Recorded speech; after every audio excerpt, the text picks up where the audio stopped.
Kaagad na hinawakan ng MC ang balikat ni Shadow Bird at ito ay nabigla.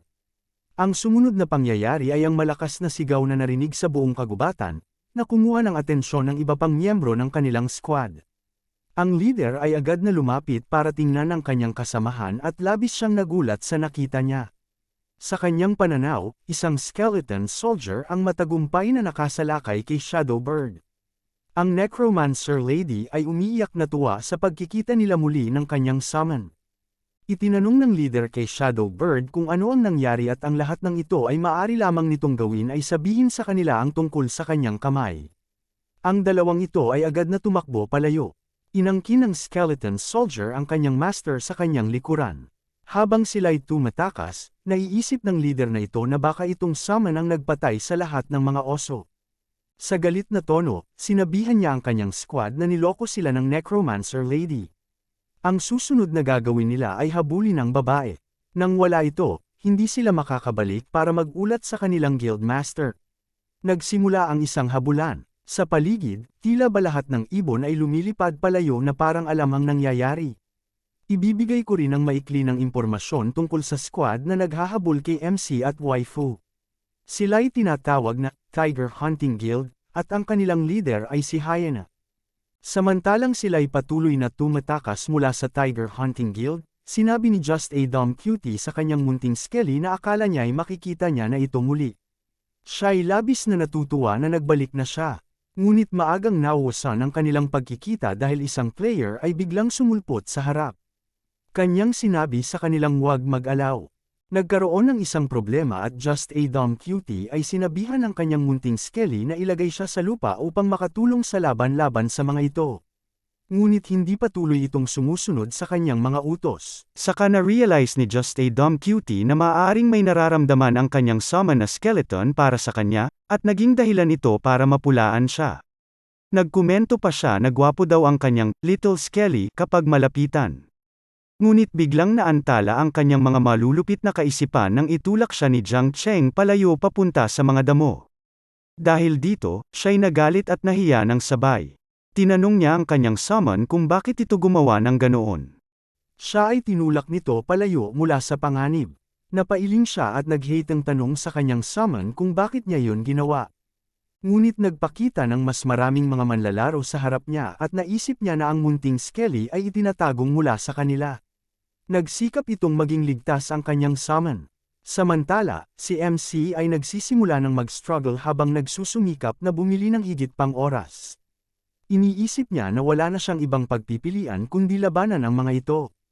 Ngunit ang squad composition ng Tiger Hunting Guild ay lubos na balanse. Bukod pa dito, mukhang magaling na player ang kanilang leader.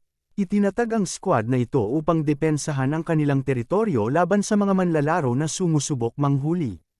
Ngunit may swerte, nadala ni Jiang Cheng ang isang surprise attack laban sa kanilang archer. Ito ay makakatulong sa paglimit ng kanilang mga long-range na atake. Huminga ng malalim si MC at hinarap ang mga kalaban. Ang kanyang summon ay tila isang potensyal na villain mula sa iba't ibang kwento. Tinigilan rin ng mga manlalaro ang kanilang pagtakbo. Napansin nila na ang skeleton soldier ay mag-isa na at ang Necromancer Lady ay wala kung saan. Sinabi ni Hyena sa kanyang squad na dapat silang mag-ingat. Baka nasa malapit ang Necromancer Lady at maaari siyang bumalik anumang oras. Nag-isip si Hyena at napagtanto na may hindi tama sa sitwasyon. Alam niya na imposibleng ang isang level 9 na Necromancer ay makakayang patayin ang lahat ng mga monsters sa ligtas na paraan sa maikli ng panahon. Sa kanyang pananaw, ang pangunahing problema ay ang skeleton soldier na kanilang harap. Ito ay nagdudulot sa kanya ng pangamba. Kaya't inutusan ni Hyena si Shadow Bird na gamitin ang kanyang investigate skill upang alamin ang kalooban ng skeleton soldier. Ngunit nagkaroon ng problema, bumagsak ang mga palaso ng kanilang archer. Ito ay nagdulot ng galit sa kanya dahil hindi niya matanggap na isang skeleton soldier ang pumutol ng kanyang kamay. Naging sanhi ito ng galit na hindi niya tinapos ang mga utos ng kanyang leader. Dagdag pa ni Jiang Cheng, ipinakita niya ang isang ngiti gamit ang kanyang bony na mukha. Patunay ng kanyang paninikil sa mga manlalaro. Dahil dito, inihulog ni Shadow Bird ang kanyang poison daggers patungo kay Jiang Cheng. Subalit asahan na ang ganitong klase ng atake, kaya't madali nitong iniiwasan ang mga palaso ni Shadow Bird. Sa isip ni Jiang Cheng, nahulog na ang mga manlalaro sa kanyang patibong. Nahulog ang mga daggers sa ibang direksyon. Inutusan ni Shadow Bird ang kanyang mga daggers na sundan ang kanilang layon. Samantala, inutos ni Hyena sa kanyang mga kasapi na simulan ang kanilang atake laban sa summoned skeleton soldier. Sinundan ng monghe at ng kabalyero ang leader at tinunguhang kanilang kalaban. Lumundag si Hyena at nag-ihanda para sa kanyang makapangyarihang atake. Ipinahayag niyang kanilang huhulihin si Just a Dumb Cutie matapos patayin ang skeleton soldier. Habang nasa kalagitnaan siya ng kanyang paglipad, nagtaka si Jiang Cheng kung bakit hindi pa rin nag-trigger ang kanyang inihahanda. Matapos ang kanyang skill, nailabas niya ang mabigat na Warhammer Strike. Nagdulot ito ng malakas na impact sa lupa. Ngunit ang tanging problema ay ang bilis ng skeleton soldier na maikutan ang kanyang atake. Nagtaka siya kung ito ay talagang isang normal na summon mula sa isang low-level na necromancer. Sinundan naman ito ni Shadow Bird sa pamamagitan ng pagsasagawa ng isa pang set ng daggers na ipinadala patungo kay Jiang Cheng. Ngunit bigla, may pulang notification na lumitaw at nagpabatid sa squad tungkol sa isang bagay. Napansin na ng hidden boss ng Ferocious Bear Mountain ang kanilang mga atake. Huminga ng malalim ang buong squad para masuri ang abisong ito. Nagtaka sila sa kung anong nangyayari. Malinaw ang pagkakabahala sa mga mukha nila. Matapos ang ilang segundo, nabasa nila ng maayos ang abiso. Isang malalaking madilim na anino na may pula-pulang mga mata ang biglang lumitaw malapit sa kanila. Ito ang hari ng Bear Mountain. Nagsimulang kumilos ang hidden boss. Sumigaw ito at tinunguhang ang buong squad. Si Knight ang unang nakapansin sa halimaw at kaagad itong nagpaalam sa leader. May masamang mangyayari at tutunguhin sila ng isang mapanganib. Isinipat ni Hyena na ito ay ang hidden boss ng lugar na ito. Iniutos niya sa lahat na magkawala muna at nagtaka kung paano nila nakuhang makuha ang atensyon ng malaking halimaw. Lumapag ang hari ng Bear Mountain. Ang pagland nito ay parang lindol na may kasamang pagyanig ng lupa. Ito ang kanilang AoE attack. Bihira lamang ang makatakas mula rito. Isang abiso na nagsasabing namatay ang isang manlalaro ay lumitaw. Wala nang iba kundi si Shadow Bird, ang sugatan. Hindi ito nakapaghanda para sa pag-atake. Tumayo ang hari ng Bear Mountain at nagpakita ng kaayla hilakbot na anyo. Nagtayo si Hyena sa harap nito at napagtanto na maaaring ito ang tunay na target ng Necromancer Lady. Ngunit dahil sa kanila na ang aggro ng halimaw, alam nila na sila'y nasa malaking panganib. Ibinukas ng hari ang isa sa kanyang aktibong skill na tinatawag na Ferocious Bear's Berserker Roar. Ito ay naglabas ng nakababingi na ingay sa buong lugar. Hindi naghintay ng sandali si Hyena at nagsimulang tumakbo. Binalaan din niya ang kanyang mga kasamahan na magtakbuhan. Sabi niya, sa puntong ito, hindi nila kayang harapin ang malakas na halimaw sa harap nila. Sumigaw ang kabalyero na maghintay sa kanya, ngunit habang siya'y nagtatakbo, may misteryosong puwersa na bumalot sa kanyang katawan. Para itong nangatak sa kanya. Ganito rin ang nangyari kay Hyena at sa monghe. Nag-isip sila na isa ito sa mga skill ng hari. Isang gravitational na puwersa na pumipigil sa kanilang pagtakas. Dahil dito, wala na silang ibang magagawa kundi harapin ang halimaw. Ang pangalan ng skill ay Sandstorm Domain. Inutusan ni Hyena si Steel Rhino na itaguyod ng maayos ang kanyang kalasag at maghanda sa pag-atake. Sa kabila ng paglaban sa hari, tahimik na nakatayo si MC sa likod ng puno habang pinagmamasdan ang kanilang laban. Naalala niya na ang mga skill ng hidden boss ay totoong mahirap harapin. Sa isang salita, natamba ang knight sa kagat ng hari. Wala silang pag-asa laban sa malakas na hidden boss. Sinikap pa ring makipaglaban ni Hyena. At doon niyang naisip na baka ito nga ang plano ng Necromancer Lady mula simula pa. Ang summon na skeleton soldier ay isang patibong upang iliga sila patungo sa hidden boss. Nakita ni Hyena na ang summon na skeleton soldier ay nakatayo lamang malapit sa kanila. At dito'y napatunayan ang kanyang teorya. Totoo nga na naipit sila sa isang patibong. Habang hinahatak siya patungo sa hari, biglang nawala ang gravitational skill. Ito ay nagpapahiwatig na ito ay may limitadong oras. Sa pagkakataong ito, tumakbo ang parehong si Hyena at ang monghe. Alam nila na hindi nila kayang mawala ng higit pa sa halimaw na ito. Tandaan, kapag ang mga manlalaro ay namamatay, lahat ng items sa kanilang inventory ay mawawala. Habang iniisip ni Hyena na mag-ulat tungkol sa kanilang nangyari sa kanilang guild leader, may isang bagay na kakaiba. Ang summon na skeleton soldier na nakatayo malapit sa puno ay bigla na lamang nawala. Nag-isip siya kung nasaan ito napunta. At iyon ang oras na napansin niyang may espada nang papunta sa kanyang direksyon. Sa loob lamang ng isang saglit, silang dalawa ay nawala. Wala silang pagkakataong unawain ang nangyari. Ginamit ni Jiang Cheng ang pagkakataon upang ilunsad ang kanyang perpektong ambush. Sa isang kamao, nadala na niya ang dalawa. Nagbigay ng abiso ang system na ang mga manlalaro ay namatay. Ito ay mula sa perspektibo ni Hyena. Ang huling nakita niya ay ang likod ng isang summon na skeleton soldier na siyang sumire sa kanila. Ang tanging magagawa na lang niya ay sampain ang malas na nangyari sa kanya. At ang huling bagay na naisip niya ay ang necromancer lady na kontrolado ang malakas na skeleton soldier, si Just a Dumb Cutie. Bago siya tuluyang mawala ng malay, inasar siya ni Jiang Cheng. Mula simula pa lamang, wala silang pagkakataong manalo laban dito. Ang plot armor ay labis-labis na makapangyarihan. Nang magbigay ang system ng kumpirmasyon na patay na si Hyena, ang hari ng Bear Mountain ay lumipat na ng atensyon patungo kay MC. Ngunit habang tinutungo si Jiang Cheng ng hari, nagbigay ng abiso ang system na ang pagpatay ng dalawang manlalaro ay nagbigay sa kanya ng 20 evolutionary points. Ito ay nagpapahiwatig na nakamit na niya ang kinakailangang puntos para sa kanyang susunod na evolution. Nagtanong ang system kung handa na siya para sa susunod niyang evolution. Pindutin ni Jiang Cheng ang confirm button, ngunit hindi niya alam na nasa likuran na pala siya ng hari at may nakaambang malakas na kagat. Isang malakas na asul na kidlat ang sumuntok sa aming pangunahing karakter. Ito ay halos nagdulot ng pagkabingi. Ito ay nagduwal na lahat ng mga bagay sa paligid ng lugar. Makikita ang isang butong-buto na humawak ng isa sa mga pangil ng hari. Ang pag-angkin nito ay hindi nagtagumpay. Ito ay ang bagong anyo na binago ni Jiang Cheng. Siya ngayon ay may mga piraso ng armadura at isang laspag na kutitap sa kanyang katawan. Binati rin siya ng sistema sa pagiging isang pangatlong ranggo na manglalaban na skeleton. Itinaas din siya sa pag-alala na ang kanyang kawalan ng bisa mula sa pagbabago ay nauubos na. Mayroon na lamang siyang 1 segundo. Sapat ang 1 segundo para sabihin sa kanya ng sistema ang mga bagong kasanayan at mga pagpapabuti na natanggap niya. Nakakuha ang ating pangunahing karakter ng Combat Strikers Bone Armor Level 1. Makikita ang dalawang sunod-sunod na atake at nagdulot ito ng pagkalat ng dugo.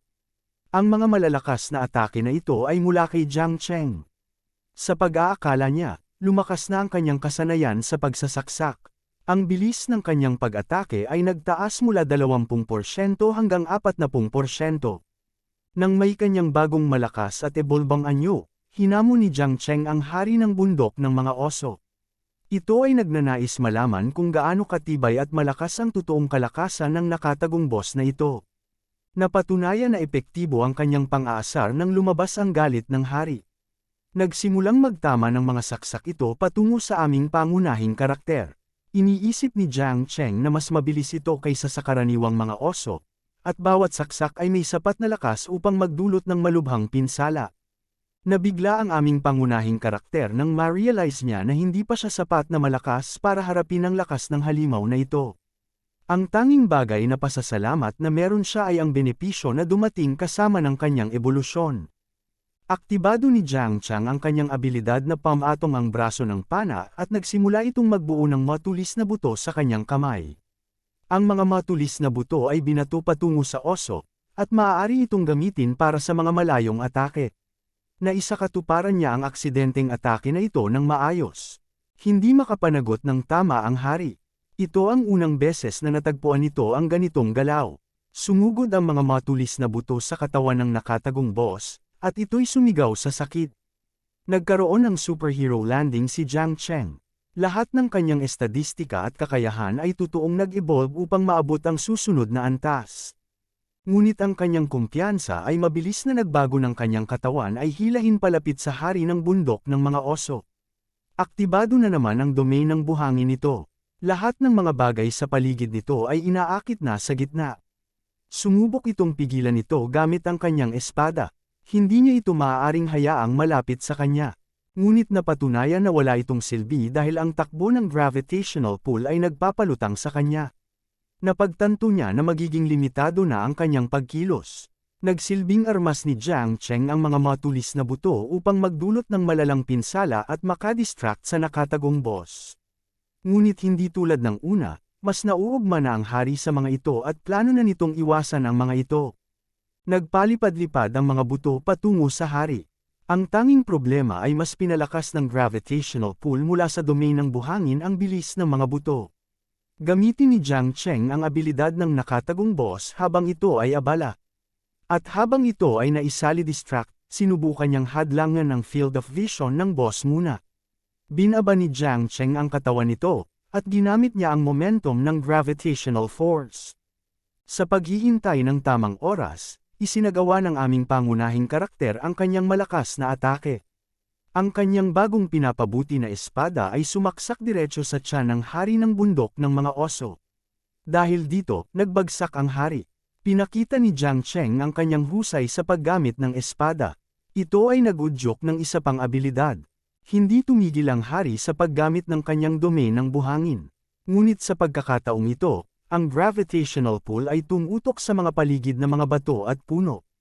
Ang mga bagay na ito ay patungo na sa aming pangunahing karakter.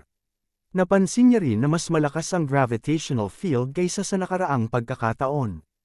Ito ay nangangahulugang ito na ang huling laban ng nakatagong boss. Dahil wala na siyang natirang buto na pana, minadali ni Jiang Cheng ang pagtakbo patungo sa hari. Ginamit pa niya ang isa sa mga malalaking bato at ginawang sakyan patungo sa nakatagong boss. Isang sandaan talampakan na pagmomento ng protagonista. Habang papalapit siya sa kalaban ng mabilis, hinanda niya ang kanyang espada. Sa mismong huling sandali, tumalon ang aming pangunahing karakter upang madagdagan ang kanyang bilis. Ngunit handa ang hari ng bundok ng mga oso sa atake na ito. Binuksan nito ang malalaking bibig nito upang subukan itong kontrahin. Naganap ang hindi inaasahan. Nakagawa si Jiang Cheng ng isa pang set ng buto na pana. Ang mga ito ay tumama malapit sa mga mata ng hari at nag-distract dito. Sinamantala ni Jiang Cheng ang pagkakataong ito at sumalakay sa mata ng hari. Matagumpay na naganap ang kanyang atake. Nagpunta ang kuko ng hari patungo sa kanyang mukha habang ito ay nagtangkang magtanggol sa sarili. Ito ay nagresulta sa pagbagsak ng aming pangunahing karakter sa lupa. Napansin niya na unti-unti nang nawawala ang gravitational field. Ang epekto ng abilidad ng nakatagong boss ay tapos na. Sa pagitan ng mga ito, nararamdaman pa rin ni Jiang Cheng ang pinsalang idinulot niya. Iniisip niya na may ganitong klaseng abilidad, malamang ay mamamatay na ang boss na ito. Sa pag-aaksaya ng oras, tiningnan ni Jiang Cheng ang kanyang kamay at iniisip na ang kanyang bagong abilidad na nagpapahintulot sa kanya na lumikha ng buto na pana ay tunay na makabuluhan. Ngunit ang tanging kahinaan nito ay nauubos ang kanyang mana. Narinig niya ang isang malagim na tinig. Ito ay ukol kay Jiang Cheng at nagsabi sa kanya na ang misteryosong nilalang ay matagal nang naghihintay para sa isang manlalaro tulad niya. Itinaas ng aming pangunahing karakter ang kanyang ulo, tila nagmamasid ng tinig. Nag-ambon ng kadiliman sa kanyang paligid. Natuklasan ni Jiang Cheng na ang tinig ay nagmumula sa hari ng bundok ng mga oso. Sumubok itong tumayo habang iniisip ang nangyari. Nang siya'y nagtetest pa lamang sa laro, walang paraan para sa mga boss na makipag-interact sa mga manlalaro. Nagsimulang magliwanag ang gem sa kanyang noo ng kulay asul. Sinabi ng hari sa aming pangunahing karakter na nais nitong bigyan siya ng huling regalo mula sa mapangahas na bundok ng mga oso. Ang gem ay patuloy na nagpapalakas ng kanyang liwanag. Nagpakita ang isang abiso ng sistema at binalaan ang aming pangunahing karakter na maging maingat. Sinusubukan ng hari ng bundok ng mga oso na ilabas ang isang abilidad na tinatawag na Thousand Lightning Strikes. Tumindig lamang si Jiang Cheng at itinitigan ang nakatagong boss na ito. Nagtaka siya kung idinagdag ng mga developer ng laro ang ganitong uri ng bagong abilidad sa mga nakatagong boss matapos itong ilabas sa publiko. Pagkatapos, tumayo ang hari at nag-focus ng kanyang enerhiya pataas. Mukhang inilabas nito ang lahat ng kanyang enerhiya para sa isang huling abilidad. Samantala, ang aming Skeleton Close Combat Striker ay tahimik na naghintay. Nagtaka pa siya kung kailangan ng mga developer ng laro na magdagdag ng mga nakakabor na bagay tulad nito. Apat ang malakas na kidlat sa aming pangunahing karakter. Ngunit tinanggap niya ito ng may kumpiyansa. Imunidad siya sa mga kidlat na abilidad. Kahit anong puwersahang kidlat ang itapon sa kanya, hindi ito magdudulot ng pinsala. Nakita ang malakas na kidlat sa buong kagubatan. May mga yapak na narinig. Nakita ng isa ang kidlat at agad itong pumunta sa direksyon nito. Ito si Waifu, ang aming necromancer. Handang iwanan ni Just a Dumb Cutie ang ilang bahagi ng kanyang yaman para lamang maabot agad ang kanyang tawag na summon. Iniisip niya na ito ang kanyang maitutulong matapos iligan ni Little Skelly ang mga manlalaro para iligtas siya. At pagkatapos ng ilang sandali, buong abandono na ni Just a Dumb Cutie ang kanyang mga kagamitan. Tumatakbo na siya ng mabilis patungo sa lugar. Ipinagkabit niya muli ang kanyang staff. Nais niyang maging handa at tumulong agad sa kanyang summon na skeleton. Ngunit tumigil siya sa pagtakbo nang makita niya ang isang malaking nilalapit sa kanyang direksyon. Ito ang ulo ng nakatagong boss. Isang malaking oso. Nagpanik si Just a Dumb Cutie at hindi makagalaw. Nakita ang malakas na pagputok sa lugar. Binalaan ng sistema ang lahat ng manlalaro sa laro na ang unang yugto ng nakatagong boss ng bundok ng mga oso ay natapos na ni Just a Dumb Cutie. Dahil dito, marami siyang nakuhang puntos ng karanasan na nagpataas ng kanyang antas. Ngayon ay antas 10 na siya at maaari na siyang pumunta sa pangunahing lungsod at pumili ng isang bagong specialization. Bago tayo magtapos, narito ang kasalukuyang status window ng aming pangunahing karakter. Nakaabot na rin si Jiang Cheng ng antas 10. Para sa kanyang susunod na ebolusyon, kinakailangan niya ng mga 20,000 puntos upang makuha ito.